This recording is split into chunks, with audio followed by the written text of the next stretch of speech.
The courtroom smelled like old wood and stale coffee, the kind of scent that clings to your clothes long after you leave. Lucia Romano sat in the interpreter's booth, her fingers tapping nervously against the armrest as she waited for the session to begin. She'd been doing this job for 3 years now, translating for defendants who barely looked at her, for lawyers who spoke too fast, for judges who expected perfection every single time. But today felt different. Today, the air itself seemed heavier, charged with something she couldn't quite name. When Adrian Costa walked into the courtroom, every head turned. He moved with the kind of confidence that didn't need announcement, didn't need validation. Tall, broad-shouldered, wearing a charcoal suit that probably cost more than Lucia's monthly rent. He looked like he'd stepped out of a magazine spread about dangerous elegance. His dark hair was slicked back perfectly, not a strand out of place, and even from her booth, Lucia could see the glint of an expensive watch on his wrist. He unbuttoned his suit jacket as he sat down, revealing a crisp white shirt with the top button undone, and she caught a glimpse of ink on his neck, dark lines that disappeared beneath the collar, hinting at stories written on skin. Adrian Costa. She'd heard the name whispered in hallways, seen it printed in newspapers with words like alleged and suspected, dancing around it like careful moths. The man who supposedly brought silence to Manhattan's underworld, who made problems disappear with a phone call, who walked the line between legitimate business and something far darker with the grace of a tightrope artist. The proceedings began, and Lucia slipped into her role, translating the judge's words into Italian, then the defense attorney's questions, then the prosecutor's objections. It was mechanical, familiar, safe. But every time she glanced at Adrian, she found him watching her instead of the lawyers. Not in the way men usually watched her, not with hunger or curiosity, but with something more unsettling. Recognition. As if he knew something about her that she didn't know herself. Hours passed. The fluorescent lights buzzed overhead, giving everyone a sickly pallor except Adrian, who somehow looked like he belonged in better lighting, better circumstances. Lucia's throat grew dry from speaking. Her back ached from sitting. And the weight of the security guard's stares, Adrian's men, clearly, pressed against her shoulders like physical things. Then it happened. During a brief recess, as the lawyers shuffled papers and the judge stepped away, Lucia let her guard down for just a moment. She was exhausted, frustrated by the legal theatrics, angry at the way Adrian's presence commanded the entire room while he barely spoke. And in that moment of weakness, she muttered under her breath in Sicilian, the language of her father, the language of her childhood, the language she thought nobody here would understand. Bastardo viziato. Spoiled bastard. The words were barely audible. A whisper meant only for herself, a tiny rebellion against the suffocating atmosphere. But the room, which had been filled with quiet conversation, suddenly went silent. Lucia's heart stopped. She looked up and found Adrian staring directly at her, his dark eyes sharp and focused, a slow smile spreading across his face that was somehow more terrifying than any scowl. He leaned back in his chair, crossing one leg over the other, and spoke for the first time since entering the courtroom, his voice low and smooth, carrying easily across the space between them. "Say that again, princess." The way he said it, princess, made it sound like both an endearment and a challenge, dripping with amusement and something darker. Lucia felt heat rush to her cheeks, a mixture of embarrassment and fury. She opened her mouth to deny it, to pretend she'd said something else, anything else, but the words stuck in her throat. Because he knew. He understood Sicilian. He'd heard her perfectly. The judge returned, calling the session back to order, but Lucia could barely focus. Her hands trembled as she translated, her voice slightly unsteady. She could feel Adrian's gaze on her like a physical touch, could sense his satisfaction at having rattled her. When the session finally ended, she gathered her things quickly, desperate to escape. But as she rushed toward the exit, she heard his voice again, closer this time. Leaving so soon? Adrian stood in the hallway, his security detail a few steps behind, giving them the illusion of privacy. I was hoping we could continue our conversation. We weren't having a conversation, Lucia said, forcing herself to meet his eyes, to not show fear. And I don't know what you think you heard. But you called me a spoiled bastard, he interrupted, still smiling. In Sicilian. Which is interesting, because most people in this building barely speak proper English, let alone a dialect from a small village probably not far from where my grandmother was born. Lucia's jaw tightened. If you understood me, then you know it was a private comment. Nothing is private in a courtroom, Miss Romano. He stepped closer, and she caught the scent of expensive cologne mixed with something earthier, like rain and leather. Besides, I appreciated the honesty. Most people who work for the justice system spend their days lying. You, at least, said what you really thought. I don't work for you, she said sharply. Not yet, Adrian replied, and something in his tone made her stomach flip. But that's about to change. Before she could ask what he meant, he turned and walked away, his men following like shadows. Lucia stood in the empty hallway, her heart pounding, wondering what she'd just gotten herself into. She told herself it was nothing, that he was just another defendant trying to intimidate a court employee, that by tomorrow this would be forgotten. She was wrong on all counts. The next morning, Lucia arrived at the courthouse to find her supervisor, waiting with a tight expression and a folder in his hands. You've been reassigned, he said without preamble, handing her the folder. Effective immediately. Reassigned? To what? Private interpreter services. For a confidential judicial agreement. The client specifically requested you. Lucia didn't need to open the folder to know whose name would be inside. She did anyway, her eyes scanning the official letterhead until they landed on the signature at the bottom. Adrian Costa. This is ridiculous, she said, her voice rising. He can't just request me like I'm some sort of... The request came through proper channels, her supervisor interrupted. And before you argue, let me be clear. This isn't optional. The agreement involves federal cooperation, witness protection coordination, and highly sensitive information. You're one of the few certified interpreters with the security clearance and language skills required. Plus, he added, his expression softening slightly, the pay is triple your current rate. Lucia wanted to refuse. Every instinct told her to walk away, to not get involved with a man like Adrian Costa, with his dangerous eyes and his knowing smile and his world of shadows. But she thought about her father's mounting medical bills, about the leaky roof in her apartment building that the landlord refused to fix, about the student loans that never seemed to shrink no matter how much she paid. When do I start? She heard herself say. Today, 2:00, address is in the folder. Her supervisor paused, then added quietly, Be careful, Lucia. These aren't the kind of people who forget insults. As Lucia sat in her car outside the address, a nondescript office building in Midtown, she realized that her entire life had just shifted off its axis, all because of 3 words muttered in a language she thought was safe. All because a man with ink on his skin and danger in his smile had heard her and decided she was interesting enough to keep close. She checked her reflection in the rearview mirror, straightened her blazer, and whispered to herself in Sicilian, a prayer her grandmother used to say, Dio, aiutami. God, help me. Then she stepped out of the car and walked toward whatever came next. The office was nothing like Lucia expected. She'd imagined something dark and intimidating, perhaps filled with cigar smoke and leather furniture, the cliché headquarters of a man with Adrian Costa's reputation.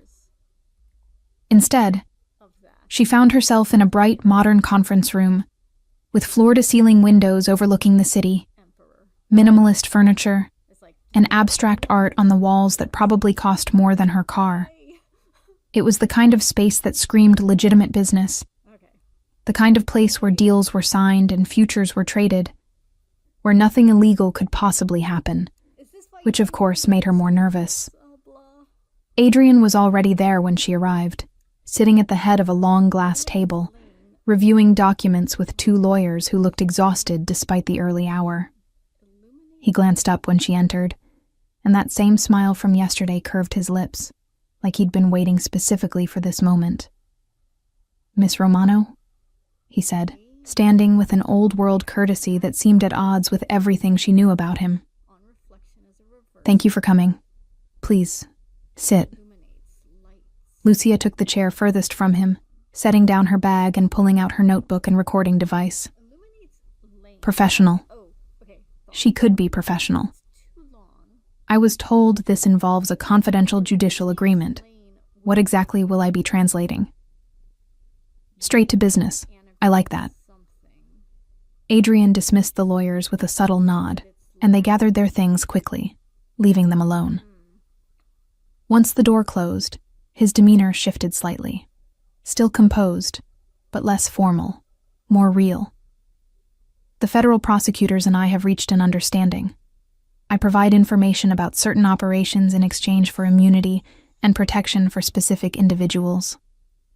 "Witness protection?" Lucia said, understanding clicking into place. "You're turning informant." "I'm restructuring my priorities," Adrian corrected, his tone sharp for the first time. "And I need someone who can translate documents, conversations, and testimony that will be used in multiple federal cases. Someone discreet, someone who understands not just Italian and Sicilian, but the nuances, the cultural context, the way people say one thing and mean another." Lucia studied him carefully. "Why me specifically? There are dozens of interpreters with those qualifications." Adrian leaned back in his chair, his fingers drumming a slow rhythm on the armrest. "Because you called me a spoiled bastard in a language you thought I wouldn't understand, which means you're honest, even when you think no one's listening. That's rare. That's valuable." He paused, his dark eyes holding hers. "And because you're scared of me, but you're here anyway, which means you're brave. I need someone brave." The compliment, if it could be called that, unsettled her more than any threat. Lucia looked away, focusing on her notebook. "When do we start?" "Now." For the next 4 hours, Lucia translated documents that told stories she wished she didn't understand. Financial records that traced money through shell companies and offshore accounts. Transcripts of conversations recorded without the speaker's knowledge. Words that implicated powerful people in crimes ranging from extortion to murder. Witness statements from people whose names had been redacted, their voices shaking even in written form as they described things no one should have to see. And through it all, Adrian watched her, occasionally asking questions, clarifying context, explaining connections she wouldn't have understood otherwise. He was sharp, frighteningly so, catching discrepancies she'd missed, pointing out when translations needed more cultural nuance, correcting her pronunciation of certain Sicilian phrases with a patience that surprised her. "You learned dialect from your family?" he said during a break, not a question but a statement. "Northern Sicily, near Palermo maybe." Lucia tensed. "How did you—" "Your vowels, the way you soften certain consonants. My grandmother spoke the same way." Adrian stood, walking to the window, his hands in his pockets. "She used to say that Sicilian wasn't just a language. It was a way of keeping secrets in plain sight. You say one thing, but the real meaning is underneath, between the words." "Is that what you're doing now?" Lucia asked before she could stop herself. "Saying one thing while meaning another?"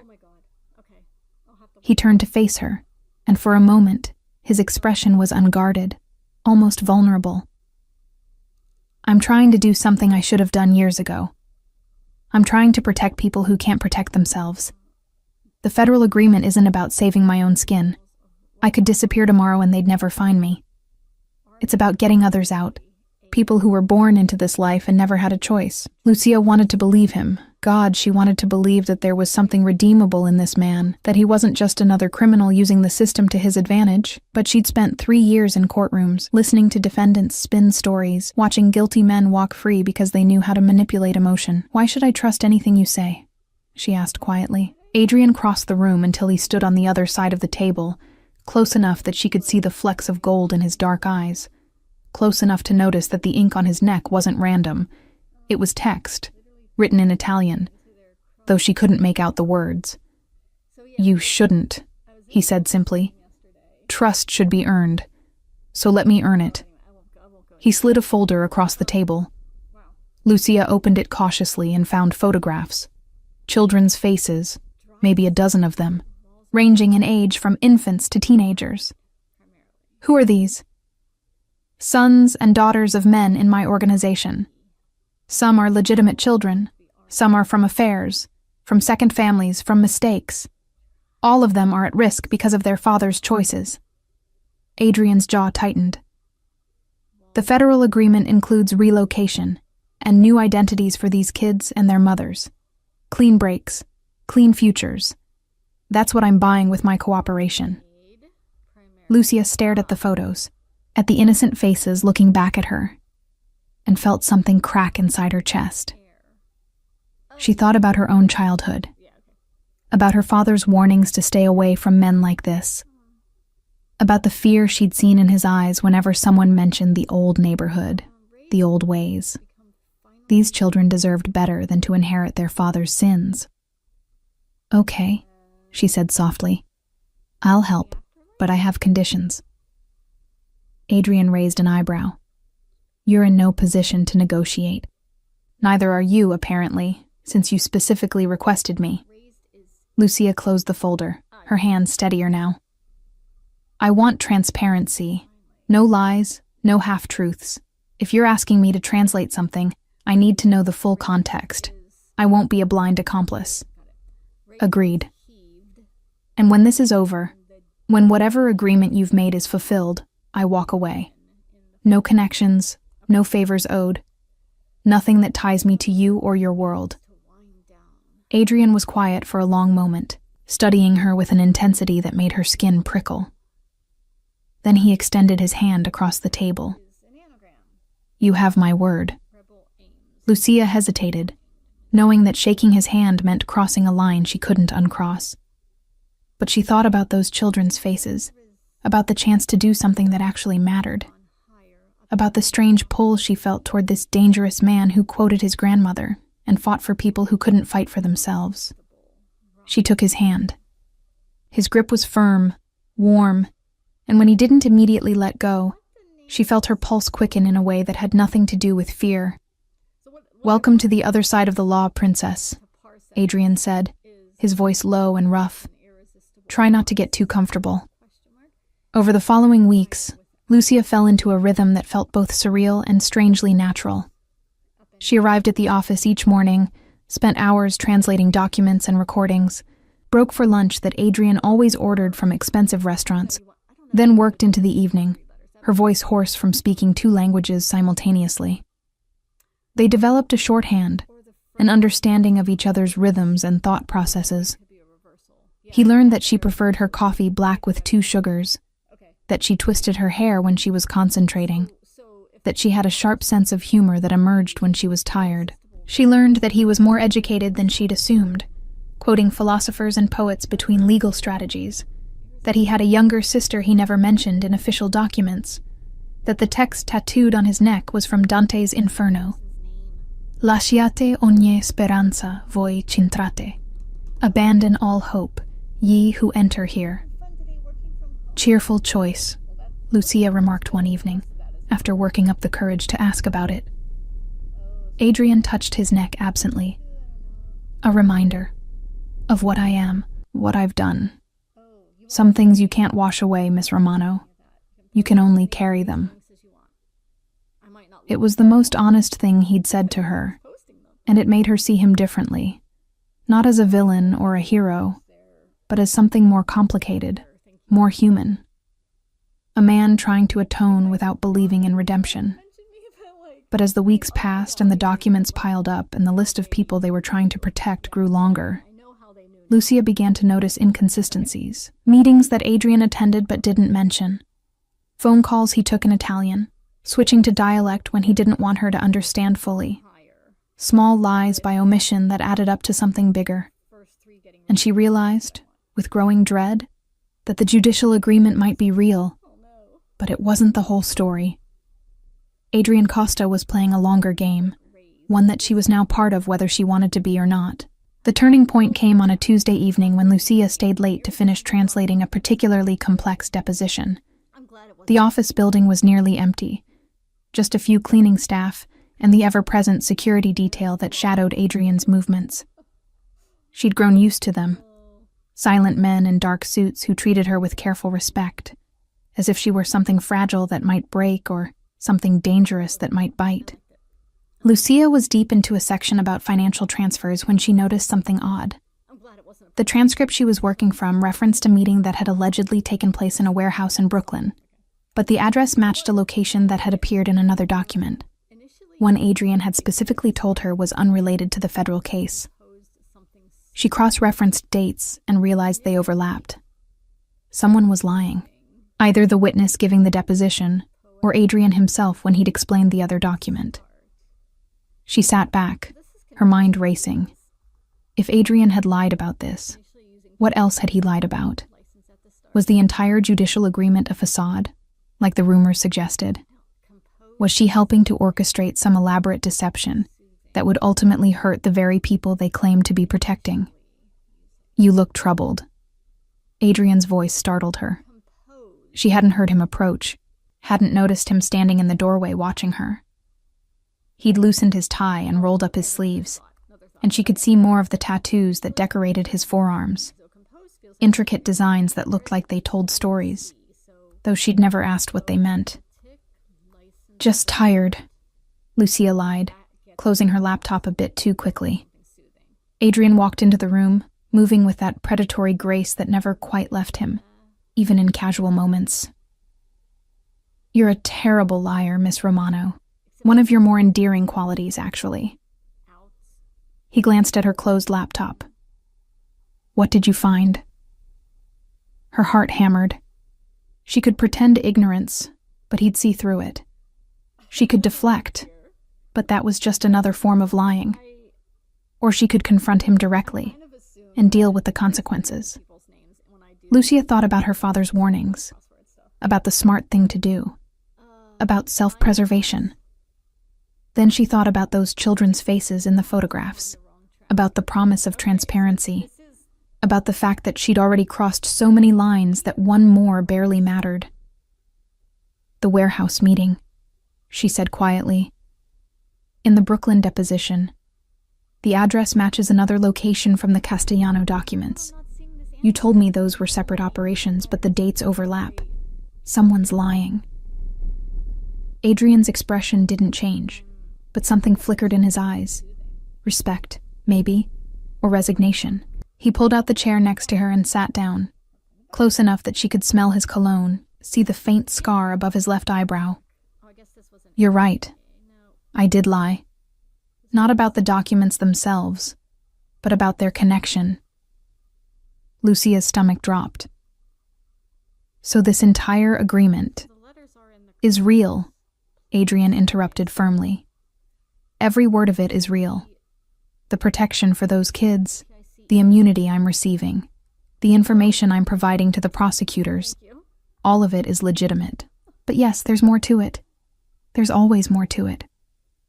He stood and walked to the window, his shoulders tense. For a long moment, he just stared out at the city lights, at the empire of concrete and steel that he'd helped shape through means both legal and otherwise. When he spoke again, his voice was lower, more careful, as if each word cost him something. "The federal agreement protects certain people, but it doesn't protect everyone. There are others, men, women, even teenagers, who are too deep in the organization to qualify for witness protection, too useful to let go, too dangerous to leave behind. The government wants to dismantle my operation, but they don't care what happens to the people at the bottom when the structure collapses. They'll either be killed by rivals moving into the power vacuum or arrested by the same prosecutors I'm working with. Lucia felt cold despite the warm office. So what are you doing? Creating a second exit, Adrian said simply. Using the chaos of the federal investigation as cover to move people out, to set up alternative identities and financial safety nets that aren't part of the official agreement. The warehouse meetings? Those are coordination points. The financial transfers? Those are funding these off-book relocations. He turned to face her, his expression serious. And yes, I lied to you about it because the fewer people who know, the safer everyone is, including you. I'm already not safe, Lucia said, her voice sharp. The moment I started working for you, I became complicit. You don't get to protect me by keeping me ignorant. That's not how this works. Then how does it work? Adrian challenged, taking a step toward her. You want full transparency? Fine. Let me paint you the complete picture. Right now, there are 3 families in this city who want me dead. 2 federal agencies investigating not just my organization, but everyone connected to it. And a prosecutor who will happily destroy anyone she perceives as an obstacle to her political ambitions, including a court interpreter, who suddenly has private access to the biggest organized crime case in a decade. He was close now, close enough that Lucia had to tilt her head back to maintain eye contact, close enough that she could see the barely contained intensity in his expression. I'm not trying to control you by lying, Miss Romano. I'm trying to keep you alive long enough to see this through. Because whether you believe it or not, you matter to me.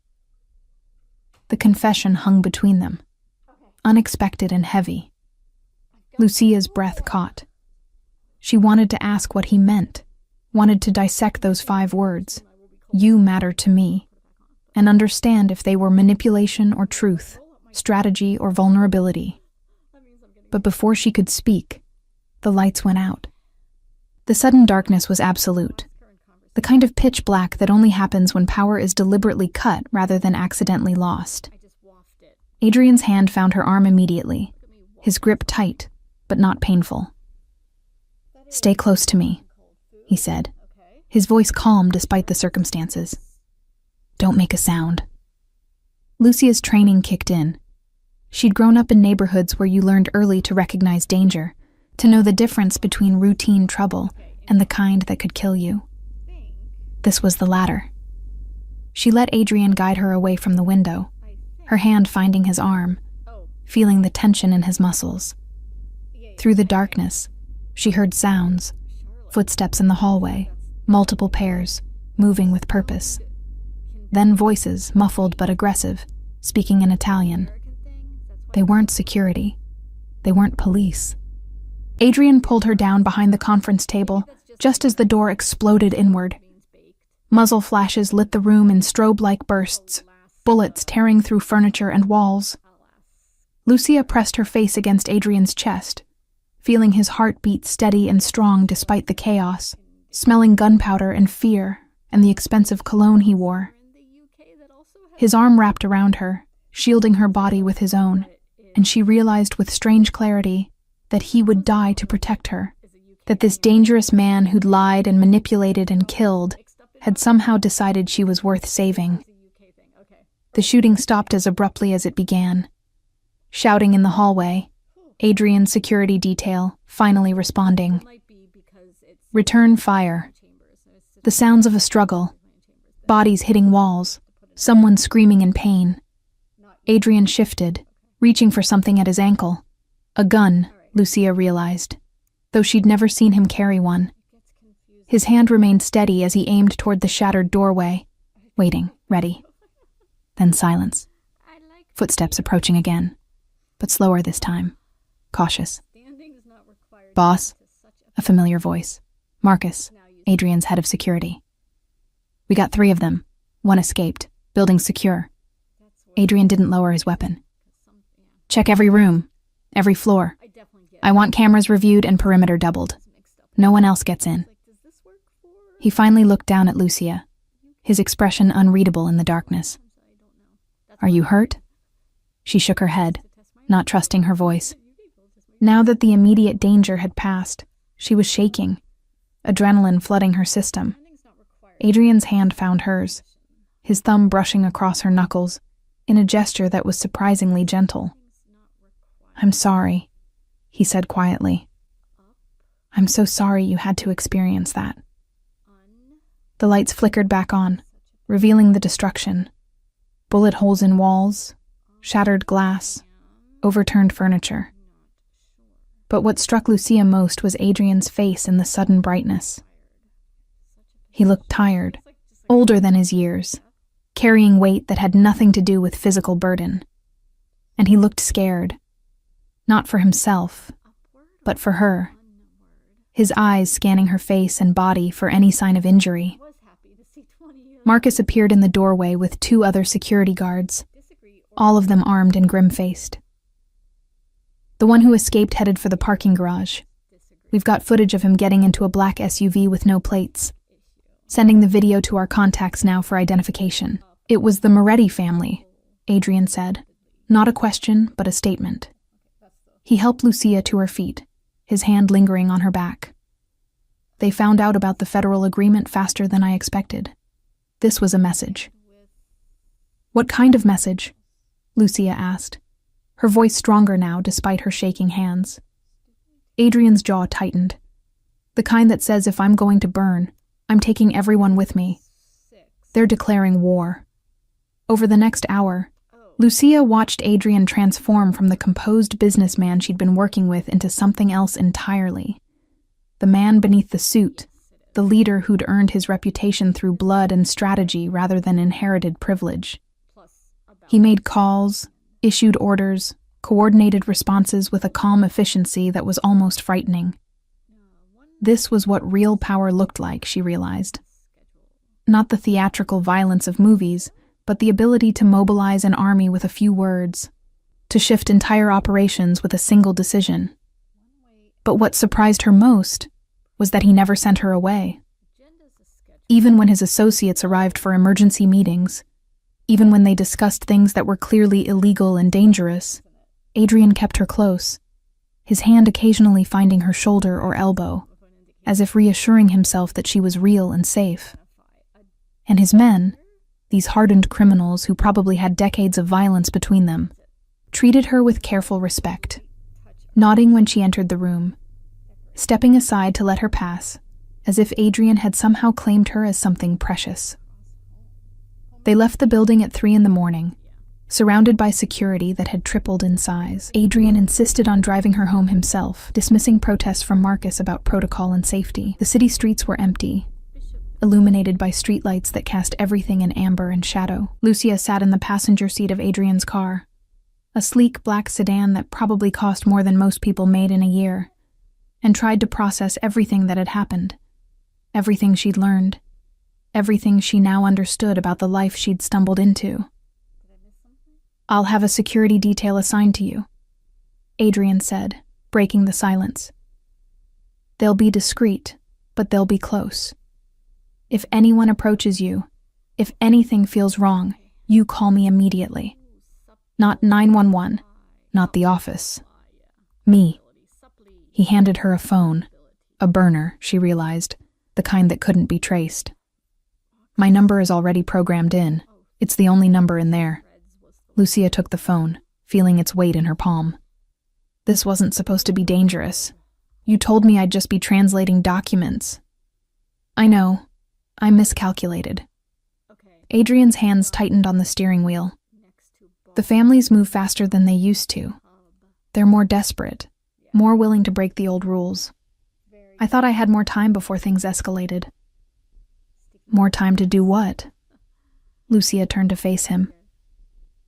What's the endgame here, Adrian? You get everyone out, make your deals with the prosecutors, and then what? You ride off into the sunset with your immunity and your clean conscience. He laughed, but it was a bitter sound, empty of humor. There is no clean conscience for men like me, Miss Romano. There's only degrees of stained. But yes, the plan is to get everyone out who deserves a chance. Burn down the organization from the inside so it can't be rebuilt. and then disappear. New name, new country, new life. Assuming I survive long enough to see it through. And me? The question escaped before Lucia could stop it. What happens to me when this is over? Adrian pulled up in front of her apartment building and put the car in park. He turned to face her, and in the dim light from the dashboard, his expression was raw, unguarded in a way she'd never seen. That depends on what you want. If you want to walk away, I'll make sure you have everything you need.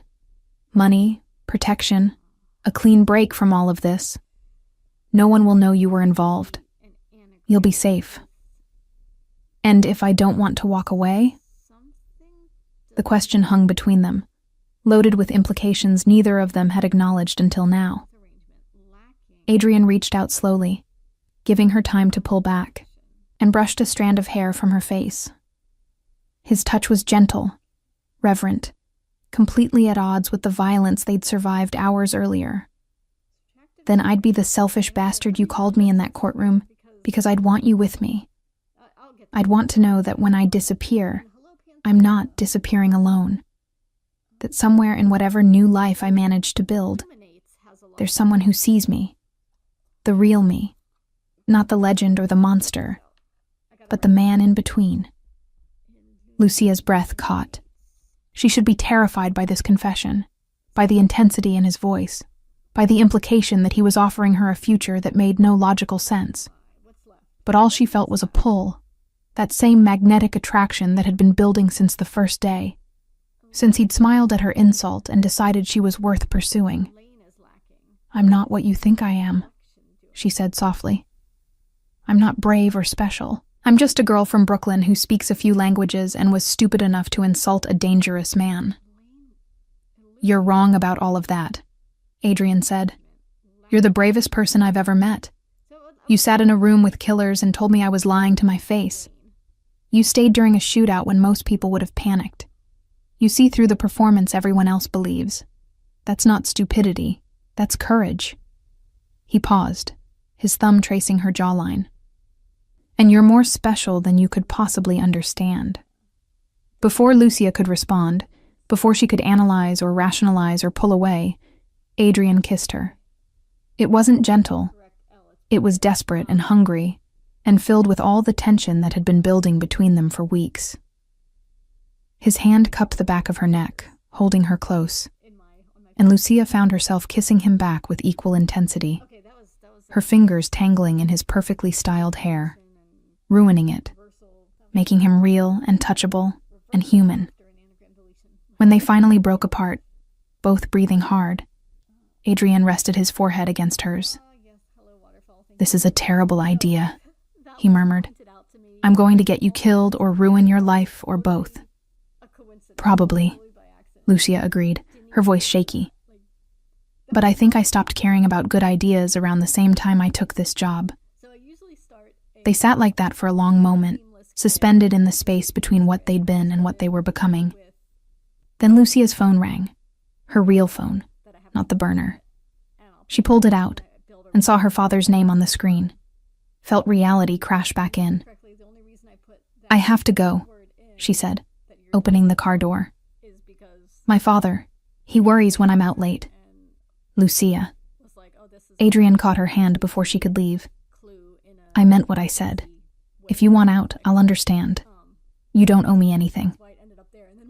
She looked back at him, at this complex man who killed without hesitation, but fought to save children he'd never met, who built an empire on fear but quoted poetry in quiet moments, who wore violence like armor, but touched her like she was something precious. "I'm not going anywhere," she said. "Not until this is finished. We protect those people. We see it through. And then..." She trailed off, not quite ready to finish that thought. "And then we see what comes next," Adrian completed, understanding. He brought her hand to his lips, pressing a kiss to her knuckles. "Get some sleep. I'll have security positioned by dawn. And Lucia, thank you for staying, for not running when you had every reason to." Lucia climbed the stairs to her apartment in a daze, her lips still tingling from his kiss, her mind spinning with everything that had happened. She found her father asleep in his chair by the window, a book open on his lap, waiting up for her like he used to when she was a teenager. The sight made her chest tight with guilt and love and fear for what might happen if he ever learned the truth about what she was doing, who she was working for. She covered him with a blanket and went to her bedroom, finally allowing herself to collapse. As she lay in the darkness, staring at the ceiling, her phone buzzed with a text from an unknown number. "Sleep well, princess. Tomorrow we finish what we started. Adrian, of course." She smiled despite everything, despite the danger and the insanity and the absolute certainty that she was making the biggest mistake of her life. But it didn't feel like a mistake. It felt like falling, like jumping off a cliff with no idea if there would be water or rocks at the bottom, only knowing that the fall itself was exhilarating and terrifying and utterly inevitable. The next morning, Lucia woke to find 3 missed calls from Adrian and a text that made her heart stop. They took Sophia. Moving timeline up. Need you at the safe house immediately. Address attached. Sophia, Adrian's sister, the one he never mentioned in official documents, the one Lucia had only learned about through careful observation and overheard conversations. She grabbed her things and rushed out, ignoring her father's concerned questions, nearly colliding with the security detail that had apparently been stationed outside her building since before dawn. They drove her to an address in Queens, to a residential neighborhood that looked completely ordinary, completely safe, completely wrong for the emergency unfolding. Inside the safe house, chaos. Adrian stood at the center of it, phone pressed to his ear, his face a mask of barely controlled rage. Marcus and 4 other men surrounded a table covered with maps, phones, and weapons. When Adrian saw Lucia, relief flashed across his face before being swallowed by urgency. He ended his call and crossed to her in 3 strides, his hands framing her face as he checked her over for injuries that didn't exist. "Tell me what happened," Lucia demanded. "The Morettis took Sophia from her apartment last night. They left a message saying they'll trade her for the list of names. Everyone I'm relocating through the unofficial channels. If I give them up, they'll kill them all to send a message. If I don't, they'll kill Sophia." His voice cracked on his sister's name. "I can't lose her. She's the only family I have left. But I can't sacrifice dozens of innocent people either." Lucia's mind raced. "Then we don't trade. We get her back." "That's not how this works," Marcus interjected. "The Morettis have her in their stronghold in Red Hook. It's a fortress. We'd need an army to breach it. And by the time we mobilized..." "We don't need an army," Lucia interrupted, an idea forming. "We need a distraction, and someone they won't suspect, someone who can walk in the front door." Adrian's eyes widened as he understood. "Absolutely not. I won't risk you." "You don't have a choice," Lucia said firmly. "I'm a court interpreter. I can claim I'm there to translate for a federal investigation, that I have questions about documents they're involved in. They won't hurt me because I'm too visible, too connected to official channels. It would bring too much heat." "Unless they realize you're working for me," Adrian argued. "Then you're not a court official. You're an enemy combatant." "Then we make sure they don't realize it until it's too late." Lucia turned to Marcus. "You said the message was delivered last night. How?" "Courier. Young kid. Probably didn't even know what he was carrying. So they're using intermediaries, staying cautious. That means they're worried about surveillance, about leaving trails." Lucia's confidence grew as the plan took shape. "If I show up asking about financial records, claiming it's part of the federal case against Adrian's organization, they'll think I'm trying to build evidence against him. They might even see me as useful, a federal employee they can manipulate or bribe." Adrian shook his head, but she could see him considering it, see the strategic part of his brain analyzing the angles. "Even if you get inside, you don't know where they're keeping Sophia. The building has 3 floors and a basement. Then you'll tell me where to look based on their standard operating procedures. You know how they think, how they secure assets. Lucia stepped closer, lowering her voice. Adrian, you taught me that sometimes the best weapon is the one your enemy never sees coming. Let me be that weapon. The room fell silent as everyone waited for his decision. Lucia watched emotions war across his face. Fear, admiration, frustration, and something deeper. Something that looked like love but couldn't possibly be. Not this soon. Not with so little reason. Finally, he exhaled and nodded. We do this my way. Full surveillance, immediate extraction the moment you locate Sophia, and at the first sign that you're compromised, you run. You don't try to be a hero. You don't take risks. You run, and we burn the whole operation down to get you out. Agreed, Lucia said. What followed was 2 hours of preparation that felt like a crash course in espionage. They outfitted her with a hidden microphone, ran through dozens of potential scenarios, taught her recognition signals and extraction protocols. Adrian personally checked every piece of equipment, his hands efficient but lingering whenever they touched her skin. When it was finally time to go, he pulled her aside, away from the others.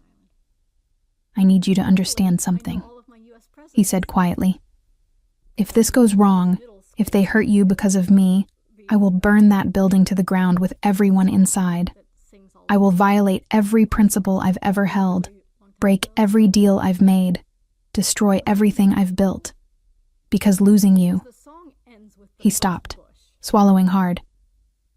I can't lose you. Lucia reached up and kissed him, pouring everything she couldn't say into the touch. Trust and fear, and that dangerous feeling growing in her chest that might be love, or might be madness. Then make sure the plan works, she whispered against his lips. Because I'm not done with you yet. The Moretti stronghold looked exactly like what it was. A front business hiding something far more dangerous. From the outside, it appeared to be a legitimate shipping company, with trucks coming and going, workers in uniforms loading and unloading cargo. But Lucia could see the tells. The men who stood too still, too alert, the cameras positioned at angles that had nothing to do with theft prevention, the reinforced doors that looked decorative, but were clearly designed to withstand force. She walked through the front entrance with her interpreter credentials clearly displayed, her stride confident despite the fear churning in her stomach.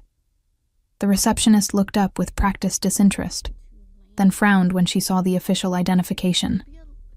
Can I help you? I'm here regarding the federal investigation into organized crime activities in this district, Lucia said, using her most professional tone. I need to speak with whoever manages your financial records. There are some documents that require translation and verification. The receptionist's expression shifted from disinterest to wariness. I'm sorry, but without an appointment. This is official federal business, Lucia interrupted, letting a hint of impatience color her voice. I can come back with federal agents and subpoenas, or you can cooperate now and avoid making this more complicated than it needs to be. Your choice. The woman hesitated, then picked up a phone, speaking in rapid Italian too quiet for Lucia to fully hear. She hung up and gestured toward a hallway. Second floor. Mr. Moretti will see you. As Lucia climbed the stairs, she touched the hidden microphone beneath her blouse, a reminder that Adrian and his team were listening to every word, monitoring every moment. The building's layout matched what they'd discussed. Offices on the first 2 floors, residential spaces on the third, basement for storage and more sensitive operations. Sophia would most likely be in the basement, secured and hidden, but Lucia needed confirmation. Dominic Moretti was exactly what she'd expected. Mid-50s, expensive suit, eyes that calculated threats before bothering with pleasantries. He sat behind a massive desk in an office that screamed old money power, surrounded by men whose suits didn't quite hide the weapons they carried. When Lucia entered, he didn't stand, didn't offer his hand, just studied her with the kind of assessment that made her skin crawl. Miss Romano, he said, her name sliding off his tongue like an accusation.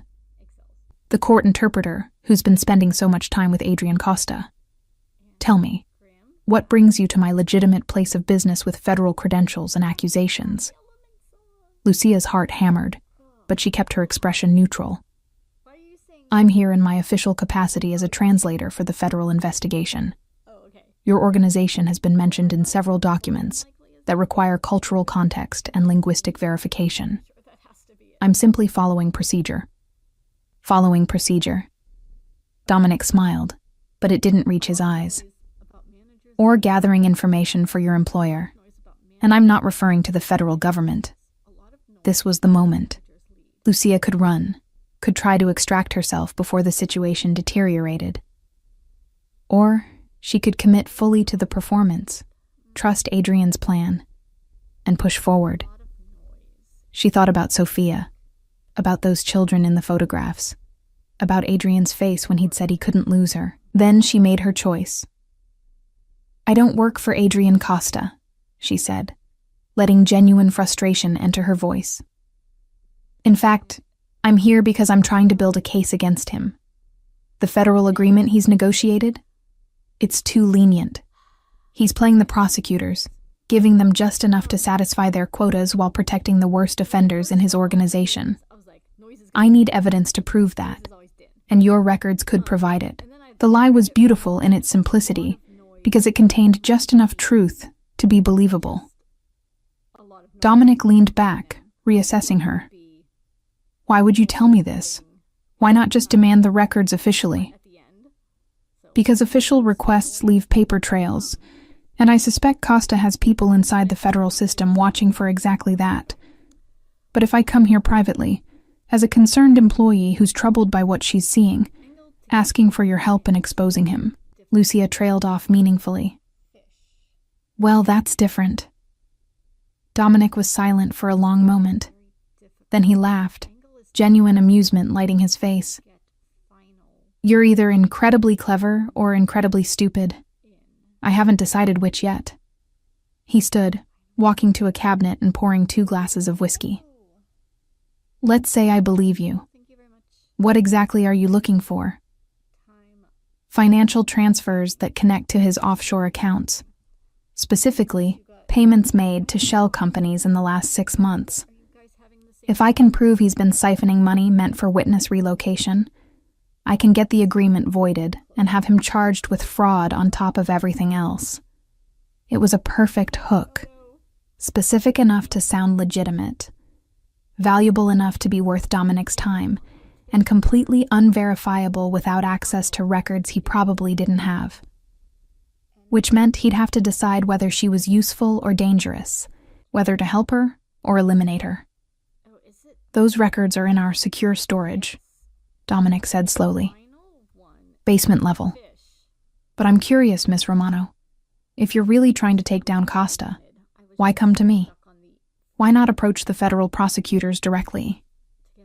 Because they're political creatures, Lucia said, accepting the whiskey he offered, even though she had no intention of drinking it.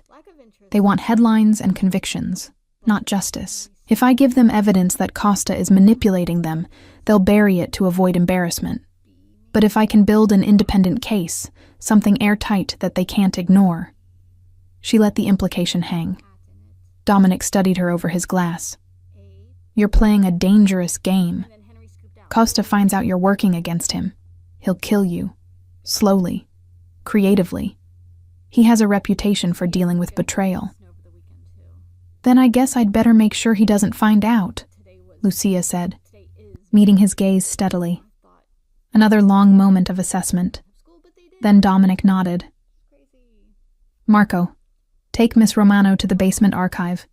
Show her the financial records from the offshore accounts. Let's see if she's as clever as she thinks she is. Lucia followed Marco, a thick-necked enforcer who looked like he ate bullets for breakfast, down 2 flights of stairs to the basement. The temperature dropped as they descended, and she could hear the hum of ventilation systems, smell the mustiness of concrete and old paper. The basement was a maze of storage rooms and corridors, but Marco led her confidently to a locked door at the end of a hallway. He unlocked it and gestured inside. Records are on the left, You've got 20 minutes before Mr. Moretti wants you back upstairs.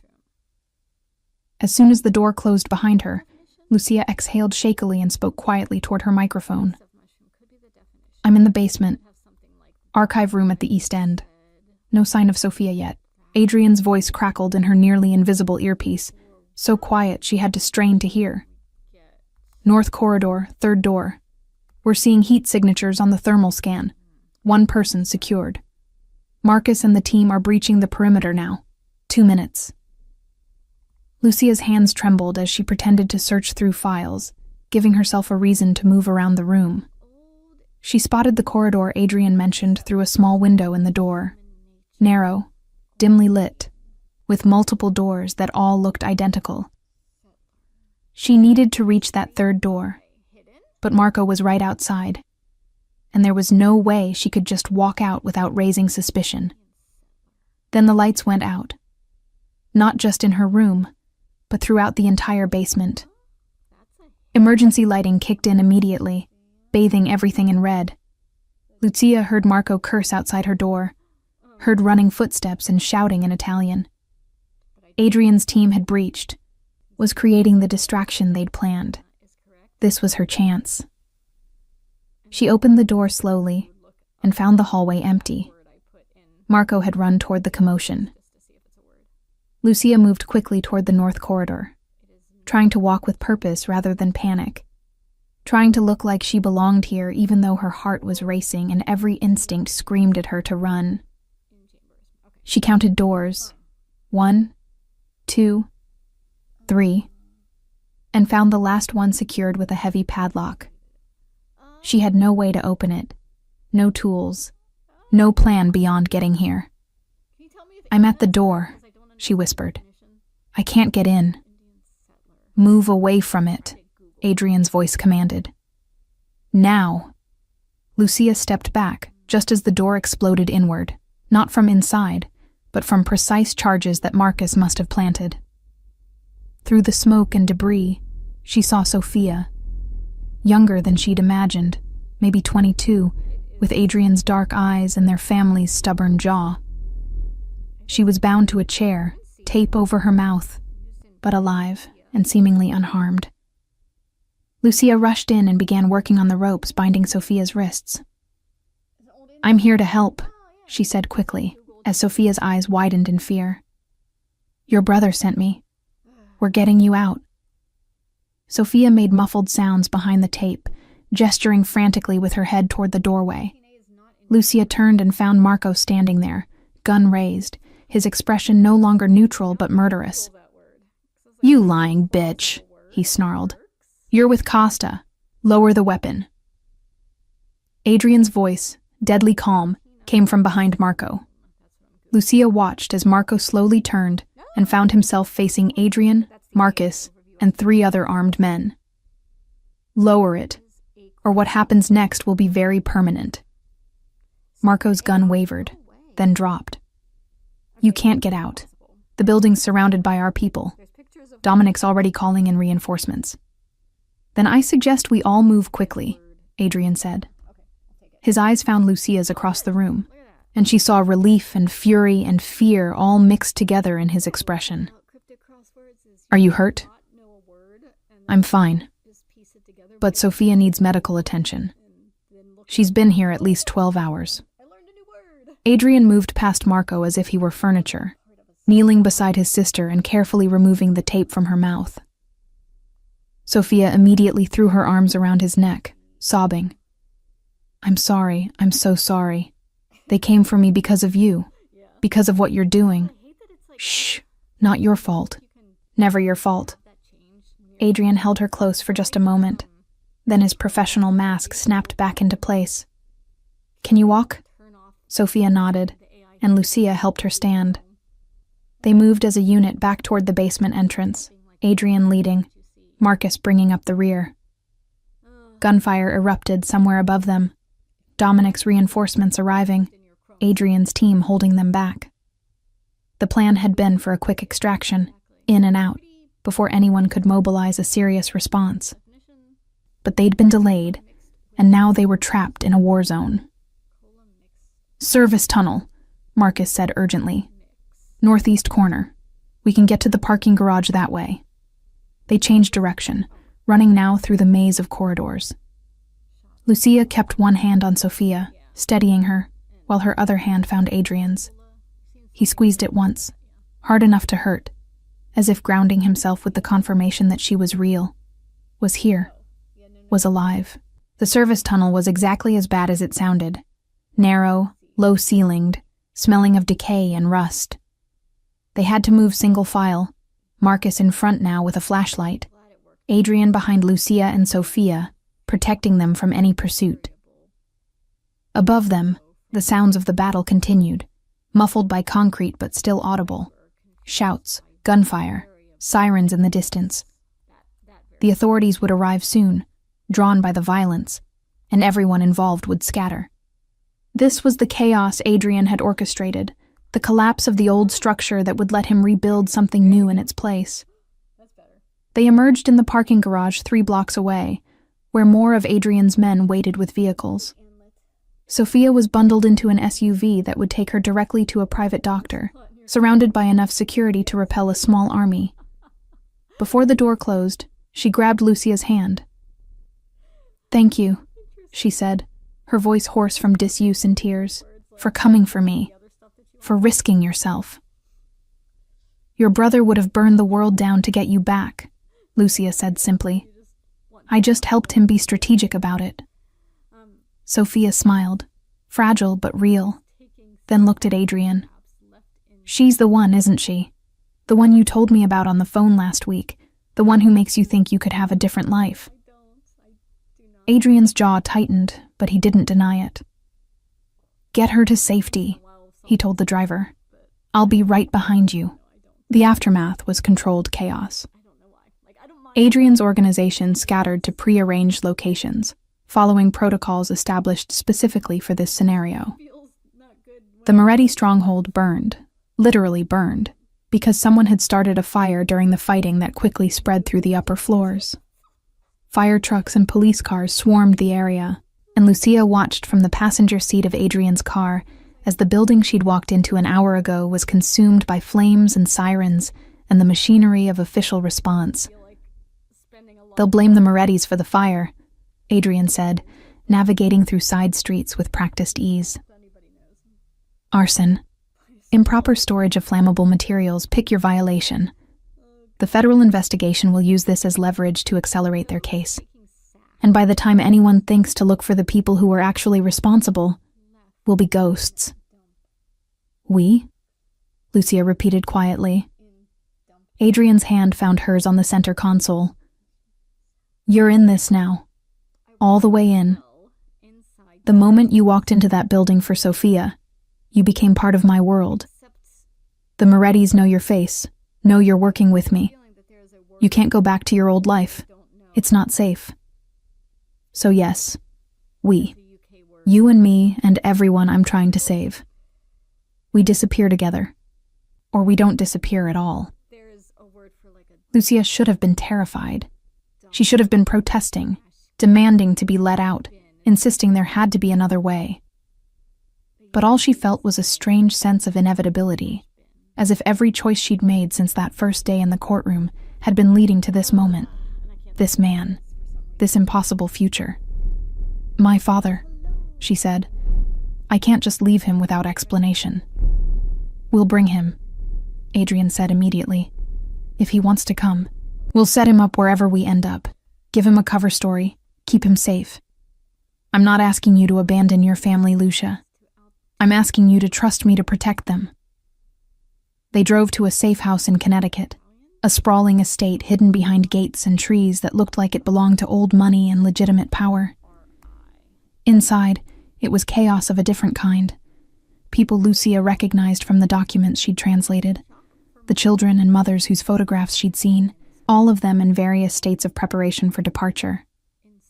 Some were packing bags, others receiving new identification documents. Some just sitting in shock as they processed the sudden upheaval of their entire existence. Adrian moved among them with surprising gentleness, checking on individuals, answering questions, providing reassurance. Lucia watched him, and saw clearly what she'd suspected for weeks. This wasn't about power or control, or even survival. This was about redemption. About using the skills and resources he'd acquired through violence to save people from the same system that had created him. He would never be a good man. Too much blood on his hands for that. But he was trying to be a better one, and that counted for something. You love him. The statement came from behind her. Lucia turned to find an older woman, maybe 60, with tired eyes and gentle hands. I can see it. The way you watch him. The way your whole body relaxes when he's near. That's love, or the beginning of it. I barely know him, Lucia protested weakly. Sometimes knowing happens fast, especially in extreme circumstances. My husband and I met during a hurricane, trapped in the same shelter for 3 days. We were married a month later, stayed together 40 years until he passed. The woman smiled sadly. Adrian saved my grandson. The boy's father made some very bad choices, got involved with people who used children as leverage. Adrian got my grandson out, gave us new names, new lives. He didn't have to do that. It didn't benefit him strategically. He did it because it was right. He's also a murderer, Lucia said, needing to voice the truth even if it hurt. He's done terrible things. Yes, the woman agreed simply. But terrible people don't usually try to save others at risk to themselves. Terrible people don't look at a court interpreter the way he looks at you, like you're something precious and fragile that might break if he holds on too tight. She patted Lucia's arm. Whatever you decide, do it with your eyes open. But don't let fear of his past destroy the possibility of his future. Some men deserve second chances, even if they don't believe it themselves. Over the next week, Lucia existed in a strange limbo between her old life and whatever came next. She spent mornings working with Adrian on the final phases of the federal agreement, afternoons helping coordinate relocations, evenings having quiet conversations with her father about possibilities she couldn't fully explain. Her father, perceptive as always, understood more than she said. "This man you're working for," he said one night over dinner. "He's the kind my father warned me about. The kind who brings danger, but also protection. The kind who can destroy you or save you, depending on the day." "I know," Lucia admitted. "But Papa, he's trying to change. He's trying to be better." Her father studied her for a long moment. "And you? What are you trying to be?" The question haunted her. What was she trying to be? A good person doing bad things for good reasons? A naive girl who'd fallen for a dangerous man? A woman brave enough to choose her own path regardless of where it led? She didn't have an answer, but she knew that she wasn't the same person who'd walked into that courtroom weeks ago. That Lucia had been safe, cautious, living a carefully controlled life. This Lucia had seen violence and chosen to step toward it anyway, had looked at a man built from darkness and seen light struggling to break through.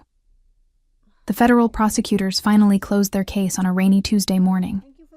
Adrian testified for 6 hours, providing names, dates, financial records, and testimony that would dismantle 3 crime families and lead to dozens of indictments. Lucia translated every word, watching as he calmly destroyed the infrastructure he'd helped build, burning bridges he'd never be able to cross again. When it was over, when he walked out of that building for the last time, he looked exhausted, but somehow lighter, as if he'd been carrying weight for years and had finally set it down. "It's done," he told her in the car. "The agreement is fulfilled. Everyone who wanted out is out. Everyone who deserves protection has it. The organization is finished." "And us?" Lucia asked. "What happens to us?" Adrian pulled over on a quiet street and turned to face her fully. "I have a plane leaving tomorrow night. Private charter to Portugal, then transport to a property I own under a different name. It's remote, secure, completely off the grid. I'll spend the next year rebuilding myself into someone new. New identity, New business ventures, all legitimate this time. After that, he took her hand. After that, I don't know. I've never planned past survival before. Take me with you, Lucia said, the words emerging with certainty that surprised her. And my father, if he'll come. I don't want to go back to courtrooms and translation booths and pretending I haven't seen what I've seen, haven't felt what I feel. I want to see what comes next. You'd give up everything? Adrian's voice was rough with emotion. Your career, your friends, your entire life? I'm not giving it up. I'm trading it for something different. Maybe something better. Lucia leaned closer, her forehead resting against his. You asked me once what I wanted. This is what I want. You. This insane future. The chance to be someone I haven't figured out yet. Adrian kissed her then, deep and desperate, his hands framing her face like she was something infinitely precious. When they finally broke apart, he was smiling. Really smiling. Not the careful, calculated expression he wore for business, but something genuine and vulnerable. Then pack light, princess. We've got a world to disappear into. The next 36 hours passed in a blur of preparation. Lucia's father, after an hour-long conversation with Adrian that she wasn't permitted to attend, agreed to come, his only condition being that he could bring his most valuable possession, a sewing machine that had belonged to his own father. They packed essentials, destroyed anything that could be traced, said silent goodbyes to lives they'd never return to. Lucia left a letter for her supervisor claiming a family emergency abroad, vague enough to be believable, specific enough to avoid immediate suspicion. At the airport, surrounded by security until the last possible moment, Lucia looked back at the city lights one final time. New York had been her whole world, and now she was leaving it behind for something unknown. But when she felt Adrian's hand slip into hers, felt the solid weight of her father's presence on her other side, she understood that home wasn't a place. It was people, was choice, was courage enough to step into uncertainty. The plane was small and luxurious, clearly designed for privacy rather than passenger capacity. As they lifted off into the night sky, Lucia watched through the window as New York shrank beneath them, becoming just another constellation of lights in the darkness. Adrian sat beside her, his fingers interlaced with hers, and for the first time since she'd met him, he looked peaceful. Tell me about Portugal, she said softly. About this new life you're building. It's a vineyard, actually, Adrian said, surprising her. In the Douro Valley, overlooking the river. The previous owner died with no heirs, and I bought it through enough shell companies that no one will ever connect it to me, or to the man I used to be. He paused, then added, I thought about what I wanted to do if I ever got out, what kind of life would make sense, and I kept coming back to the idea of growing things, nurturing something instead of destroying it. Wine seemed appropriate, taking something bitter and harsh and transforming it into something people celebrate. Lucia smiled at the metaphor. That's surprisingly poetic for a former crime boss. I told you I was full of surprises, princess. Adrian lifted her hand and pressed a kiss to her palm. But here's the biggest one. I'm terrified. I've spent my entire adult life knowing exactly who I was and what I was capable of. Now I'm flying into complete unknown with a woman who insulted me in Sicilian and somehow became the most important person in my life. I have no idea what I'm doing. Good, Lucia said. Neither do I. We can figure it out together. Her father, sitting across from them with a blanket and a cup of tea, watched them with the knowing expression of someone who'd seen this story before, who understood that love didn't always follow logical paths. Your grandmother would have liked him, he said to Lucia in Sicilian, knowing Adrian would understand. She always said the best men were the ones who scared you a little but made you brave. Adrian responded in the same dialect, his accent perfect and natural. I promise to deserve her. Every day. For as long as she'll let me. 3 months later, Lucia stood in the vineyard at sunset, her hands stained purple from helping with the harvest, her body tired but satisfied. The house was everything Adrian had promised. Remote, beautiful, peaceful. They'd fallen into rhythms, learning each other in the quiet hours between work and rest. She was studying viticulture, finding unexpected joy in understanding the science of fermentation and the art of patience. Her father had opened a small tailoring shop in the nearby village, finding community among people who appreciated craftsmanship. And Adrian was transforming, shedding the armor of violence slowly but surely, becoming softer in his edges while maintaining the strength that had drawn her to him. He found her in the vineyard, as he often did at this hour, carrying 2 glasses of wine from last year's harvest. "What are you thinking about?" he asked, settling beside her on the stone wall that bordered the property. "About that day in the courtroom," Lucia admitted. "About how calling you a bastard in Sicilian changed my entire life. If I'd kept quiet, if you hadn't heard me, I would have found another way to meet you," Adrian said with certainty. "I knew from the first moment I saw you that you were going to matter. I just didn't know how much." He handed her a glass and raised his own. "To insults in dead languages and the idiots brave enough to fall for the people who hear them." Lucia laughed and clinked her glass against his. The wine was good, not perfect yet, but promising, like everything else in their new life. "There's something I need to tell you," she said, suddenly nervous. Adrian's expression shifted to concern. "What's wrong?" "Nothing's wrong. I'm pregnant." The words hung in the evening air.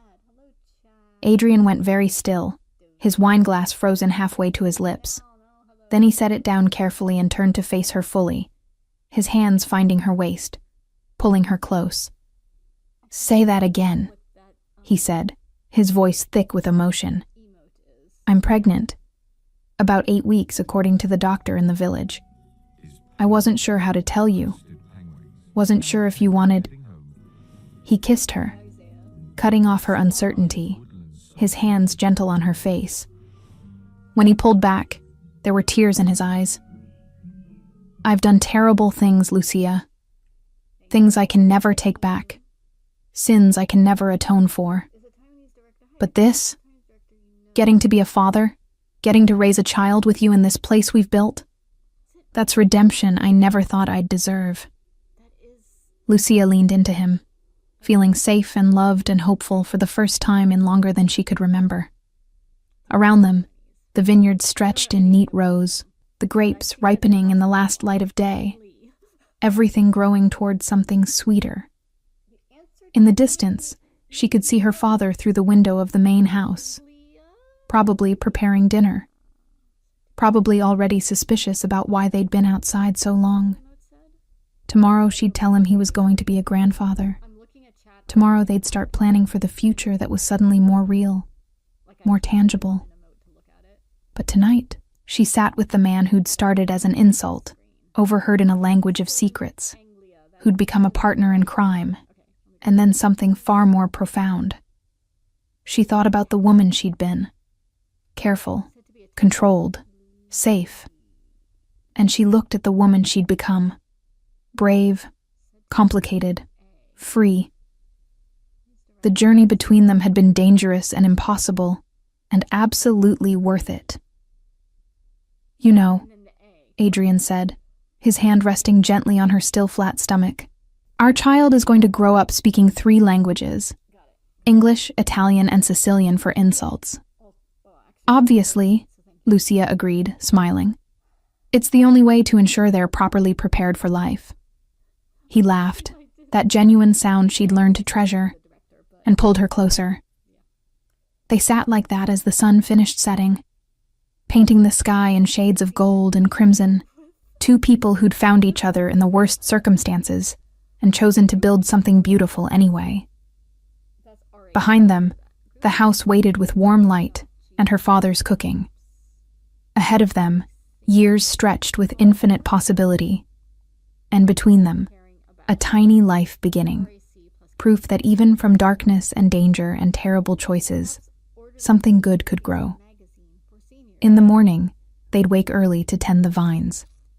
They'd work side by side in the Portuguese sun, building calluses and strength and a legitimate life from soil and sweat and patience. But tonight was for celebration, for acknowledging that they'd survived everything meant to destroy them, and had emerged not unscathed, but unbroken. That they'd looked at impossible odds and chosen each other anyway. Lucia raised her glass one more time. To spoiled bastards who understand Sicilian, she toasted. Adrian clinked his glass against hers, his smile wide and free. And to brave princesses who aren't afraid to speak their minds, even when dangerous men are listening. They drank as the first stars appeared, as the world settled into evening quiet, as their future unfolded before them, like the rows of vines stretching toward the horizon, carefully tended, patiently nurtured, full of promise, and the possibility of something extraordinary.